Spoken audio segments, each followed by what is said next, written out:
Barcelona के sports psychologist ये भी कहते हैं कि जब टॉप एलीट प्लेयर्स हारते हैं तो उन्हें बहुत वेदना होती है। वे वैसा कष्ट और तीव्रता महसूस करते हैं जैसे कोई करीबी गुजर गया हो।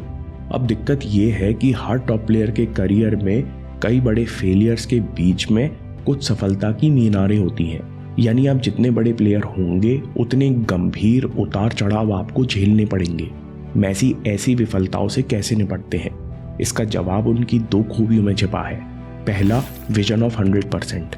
जो अपने खेल में सर्वश्रेष्ठ हैं उनका लॉन्ग टर्म गोल केवल जीत का नहीं होता। मेसी जैसे सर्वश्रेष्ठ प्लेयर का अंदरूनी लॉन्ग टर्म गोल होता है अपनी क्षमता के चरम पर खेलना, हर मैच में 100% देना, और वे इस लॉन्ग टर्म गोल से कभी नजर नहीं हटाते, जिस कारण दूसरा फैक्टर पैदा होता है, एक्सेप्टेंस।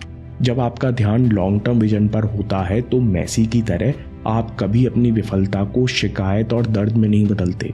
आप स्वीकार करते हो कि बहुत सारी चीजें आपके कंट्रोल में नहीं होती।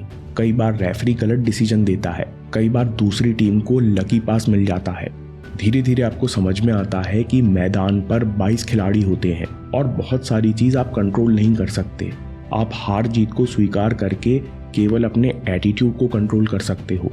एंडी वेस्ट अपनी किताब में आगे कहते हैं कि मेसी जैसे टॉप एथलीट्स अपनी हार को एक लेसन में बदलते हैं, फिर इतनी मेहनत करते हैं कि दोबारा उनको ये मलाल ना रहे कि मेरी तैयारी में और खेल में कोई कमी रह गई थी। इसलिए मेसी कहते हैं, there is no doubt, it's certain that I will be 100%।